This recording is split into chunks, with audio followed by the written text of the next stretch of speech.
Hello, it's your resident keeper, Faye here. I just wanted to drop in before this episode with a content warning.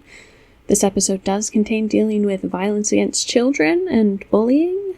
If you're sensitive to that kind of content, please see the episode description for more details and timestamps. Keep yourself safe and comfortable and enjoy the episode. It's a normal day at work for Ann and Neil. A day of sorting files and chatting with his outgoing coworker Lori Douglas. Normal, that is, until he spots a flyer in his mailbox. One sporting bright colors and a fun font that reads, Mythical Molly's Mystical Emporium and Coffee Shop. It advertises magical ingredients, witchy supplies, and good coffee in a magically warded location. We've got all that and more here at Mythical Molly's, open 10 to 10 Monday through Friday, or exactly when you need us. Handwritten on the bottom of the flyer is a note. Magical Support Group, Saturday, 7 p.m. Please come. The same flyer is found by both Alex and Leviathan that day, an intriguing invitation from a strange source, having not seen the person who delivered the papers. 7 p.m. on Saturday rolls around, and Levi, Ananiel, Alex, Nathan, and Grace find themselves at Mythical Molly's Mystical Emporium and Coffee Shop. They're greeted by a young woman, Mabel Shaw, who invites them in for a cup of coffee and an explanation. They meet Mabel, a worker at the cafe, Molly Sharp, the owner of the shop, and Hugo Shaw, the twin sibling of Mabel. They're each magical in their own way, and run a sort of support group for those who have been affected by the supernatural in this town. Molly gets a sort of feeling anytime something happens, and seems to know who it affected, explaining how she found them. The group meets each Saturday, an AA style of meeting that turns into a social group for the rest of the night. Meetings continue each week, and as for day-to-day life, it returns to more or less normal until about a month later. Olive Nelson, a young girl, is standing at the back exit to the high school. She's a freshman, and, well, it hasn't been going well.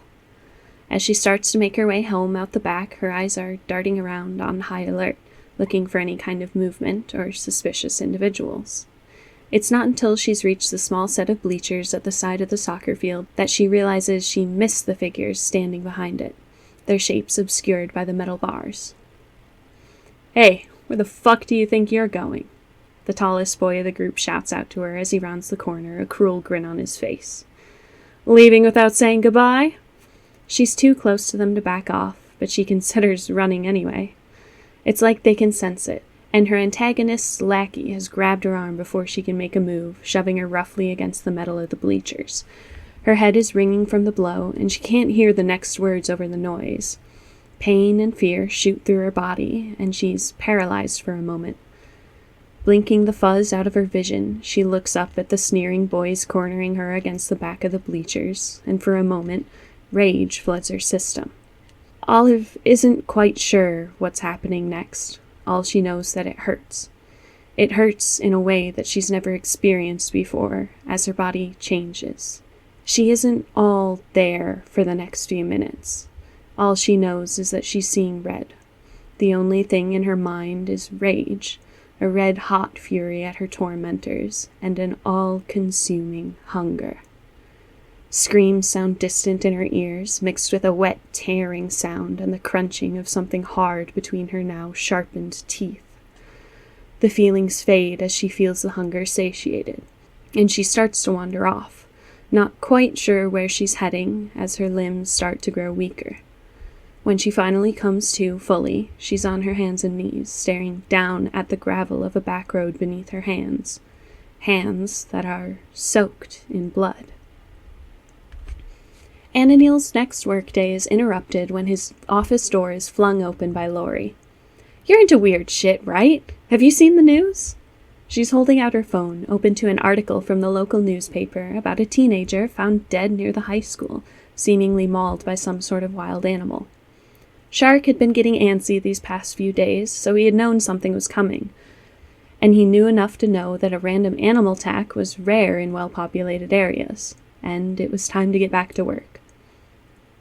Leviathan had a vision, so he isn't surprised when Ananiel pulls up on his motorcycle while he's taking a walk to investigate, and tells him to hop on before taking them to the scene of the incident. While again the police impede their investigation, Ananil calls in reinforcements in the way of Alex, as Levi does some more magical investigation, receiving visions of teeth and fur and tearing flesh. After convening and sharing information, they head back to Mythical Molly's to do more research with the plethora of tomes and books on local legends that reside there. When Mabel comes in with even more information, they learn that not only was the boy mauled, but his leg was fully taken, and assumed to be consumed by the creature. Their research session turns up options, things like werewolves, dogmen, and dire wolves. The idea of a creature being a person, and not only a monster, raises tensions within the group, as Levi leans into his pacifism, not wanting to harm people, even if they are part monster. With the help of Mabel, Levi is able to cast a scrying spell and figure out where the creature might be, and he leads them out on the chase. They find themselves in a park late at night in the rain. Levi has lost track of the creature, seemingly having transformed in the time that they took to get there. The trail has gone cold, but Alex spots someone in the park. Approaching carefully, he finds a young blonde girl wandering, seeming to be wet, cold, and scared. Olive is afraid to be near them, afraid to get in a car with them, not wanting to hurt anyone else. She runs off without telling them any information, and Alex lets her go. With no other leads, they're forced to end their investigation for the night, forced to wait until something happens again.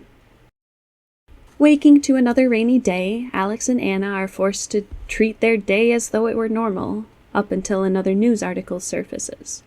There's been another attack, this one on 2 police officers, and only one survived, and just barely. The public is being warned to stay on high alert, travel in pairs, and report any strange animals they see wandering. Leviathan, free of normal responsibilities for the day, retraces his steps back to the first crime scene, now free of officers to stop him. He tries his magic again. The vision is more clear now, seeing the spirit of the beast where it is in the astral plane. He sees it on all fours, lopsided, with shoulders hunched higher than its back legs, a boxy face and short snout with yellowed teeth too large for its mouth to fully close, blood spattered across its face and paws. With a snarl, the image of the beast lunges at him, shooting him out of the vision, back against the bleachers. Deciding not to follow this lead on his own, he reaches out to Palmer and Anna. With another round of research, now with more concrete information on the creature, they come to the conclusion that it's a Dogman, an earthly spirit of anger, violence, and a hunger for human flesh that's known to possess innocent people and transform them when they feel any sort of anger. Now, with more information, and knowing a way to harm it, they follow Levi's vision to the presumed hiding place of the person possessed by the Dogman, Austin's grocery. There, they meet Leslie Austin, the proprietor of the establishment, and try to convince them of what's going on, asking them to give up whoever's hiding there. It takes some time and a surprising amount of honesty from Alex, but eventually, they are convinced to let the trio help. Leslie leads them upstairs to the apartment above the shop where they officially meet Olive, a once mentee of Leslie. The kid is scared and apprehensive of the trio, but admits to what's happening to her, and agrees to let Levi help. With some use of magic, Levi removes the spirit from her, releasing it into the world. Unfortunately, not realizing that the spirit must be contained. With some insight from Shark, they're drawn back downstairs to the shop where they find Leslie in a sort of confrontation with a social worker. She seems to be looking for Olive, and the conversation is turning bitter quickly as they seem to have a troubled past with the woman. As the tensions rise, Leslie begins to change, quickly beginning to morph into the beastly shape of the Dogman. Getting the social worker out of the situation, the team begin to act quickly, binding what used to be Leslie in silver chains and preparing another ritual, managing to only get bitten by them a few times.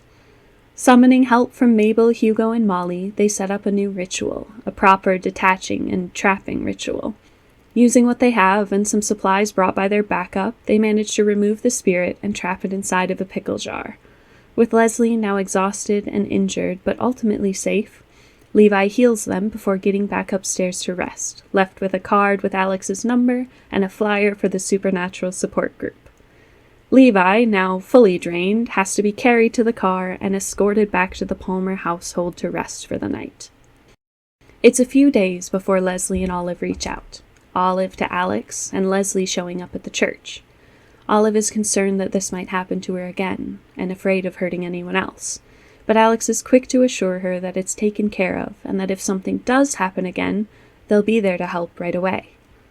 Leslie brings up concerns for Olive's mental well-being after everything that happened, as well as wanting some answers about what the creature was, and exactly how much there is in Ferrough that they should be afraid of. Levi does his best to explain what the spirit was and assuage any doubts about safety, but they remain skeptical, telling Levi that the creature was furious at him, filled with a seething hatred and desire to hurt him. Levi assures them that his doors are always open to both Olive and Leslie if they ever need, and he sends them on their way. The strangeness isn't quite over for the trio as night falls, as they each fall into a strange dream. Palmer dreams of a past hunt before suddenly becoming lucid, noticing a figure that he had spotted once before, a pure white silhouette looking like a paper cutout standing in his dream. The scene of his dream shifts around him, seemingly controlled by the figure, as they're searching for something in his memories. One last change in scenery brings them back to Austin's bodega, what the figure was looking for. The figure seems surprised to be truly interacting with Alex, and Alex is none too pleased with the intrusion. The figure seems curious and intrigued by Alex, who is furious and intent on cussing the intruder out. The dream is concluded when the scene of the exorcism is played out, and the figure puts a hand to Alex's forehead, making him wake up. Ananiel's dream is pleasant, a summer afternoon in a cozy cottage with a visit from an old friend. Ananiel realizes that the dream isn't real, becoming lucid in his own right, but chooses to play along, simply enjoying the afternoon lunch and catching up with a friend. He shares stories of the adventures that he had with his new friends, and the new entries he's been able to log for his blog. The friend asks him to make a promise to let her in if things ever get too dangerous. They seal the agreement with a pinky promise, and she smiles before Ananiel wakes up to his morning alarm. Levi's series of dreams continue, again finding himself on dingy stone stairs, ever descending in a constant spiral. This time, however, he reaches the bottom. At the bottom of the staircase he finds a large, humid room with huge shadowed ceilings, and a large crack in the center of the floor filled with what looks like a pure black substance. He feels drawn to it, pulled as though on a string. A voice calls out to him, a familiar one that brings reassurance. "So you finally come." Levi has come for answers. Answers to who the voice is, what this dream is, what's happening. He questions the voice, who they are, wanting to know more about them. "Your mind does not have a word for me yet." Levi is pulled into the chasm, brought down into the darkness that is broken by streaks of golden yellow light. He asks if the voice is his divine, his God. "Divine and mortal, good and evil, patron and follower, destiny and fate. So many words for so many small details, Leviathan. We are two bound by contract, one considered without choice. Do you not find yourself worthy?" Leviathan is falling through dead air, surrounded by an all-consuming power. Memories and flashes of moments are drawn out of him by the voice, thoughts and memories being watched, assessed, read by the entity around him. "You are growing." It seems pleased. "Do you know the power that you draw upon? You have so much to learn, and much more growing to do." The falling stops, and Levi awakes, back in his bed, with the voice telling him one last message. "You have only but begun." Filled with fear from the experience, Levi prays to the divine and is granted a feeling of comfort, a feeling of reassurance. He has spoken to his divine. Still fearful, he reaches out to Palmer, one well-versed in bad dreams. He tells Alex of the dream and the entity that spoke to him. With some more reassurance, he's told to be careful, to consult the church and possibly Molly for more answers on what this could have been. Alex is doubtful that this was the divine, and even if it was, he's even more doubtful of the divine's intentions with Leviathan.